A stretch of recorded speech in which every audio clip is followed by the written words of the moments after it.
Hello again, my name is Rich, and we're at H-2. 2 days remain before Courtney and I head out west and hunt antelope with bow and arrow. And what we want to go over today is the first aid equipment we're taking out there with us. The hazards where we're going are much different from the hazards we face here in our home state, and we have to mitigate those risks, just like you would if you were going. So we're going to go over the equipment we take, why we take it, and the changes that we made, and let you in on that. So this is our first aid kit. Super high speed. We bought this at Cabela's a few years ago. During the summer months, this is in our canoe. And this kit is pretty standard fare as first aid kits go, and it has all the ointments and single doses of aspirin and ibuprofen that you would need for those sort of just the common things you're going to encounter out there. One of the items that we took out of that kit is in this little container.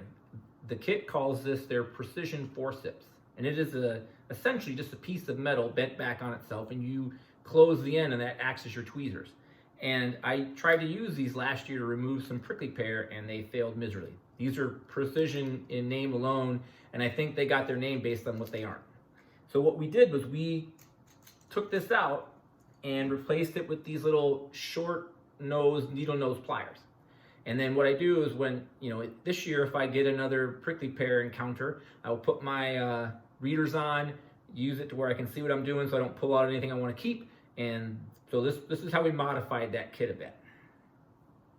Now, things that happen fairly common are blisters.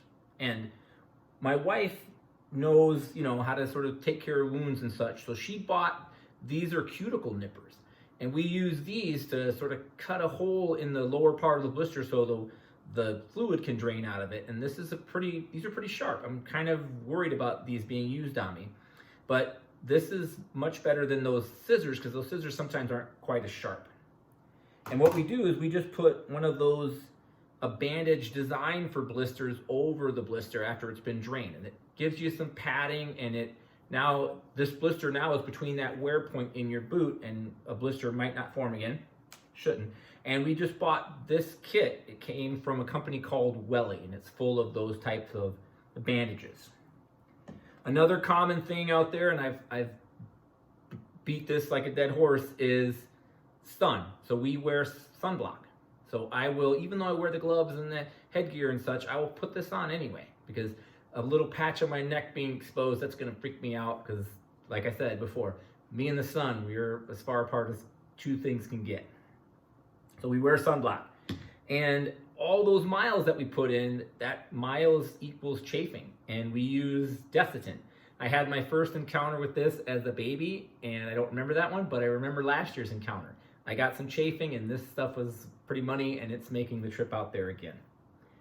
So it's hot out there. I've said that a lot, and what we use when things get really hot is this EnduraCool towel. It's just a towel that you get wet, you sort of snap it, and it cools down quite a bit. You put this against your neck or over your head, and that sort of keeps you from tipping over the brink if you're really sucking wind.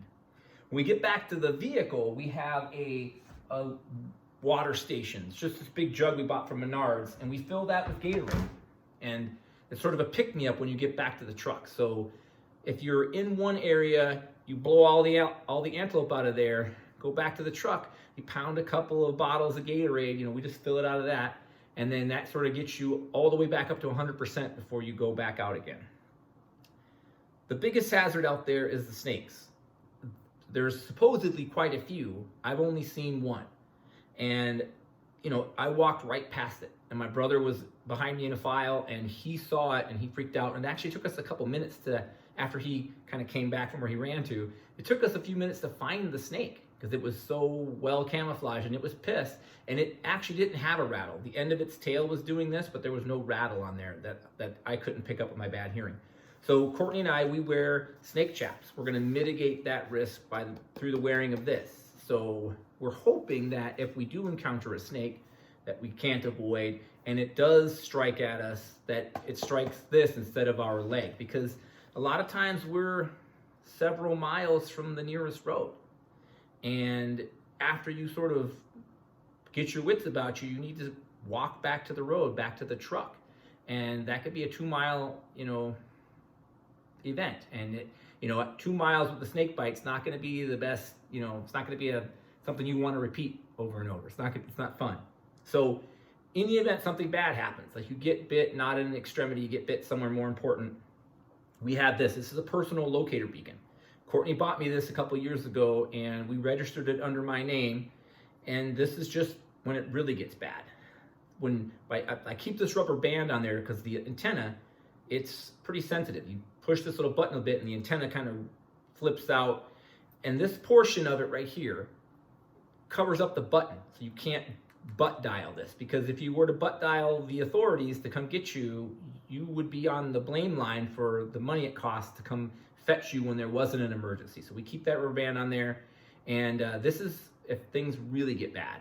And generally out there where we're going, snakes are probably the worst things you'll encounter, maybe a twisted ankle or something like that. But we have, bandages and provisions for that as well. But that is essentially our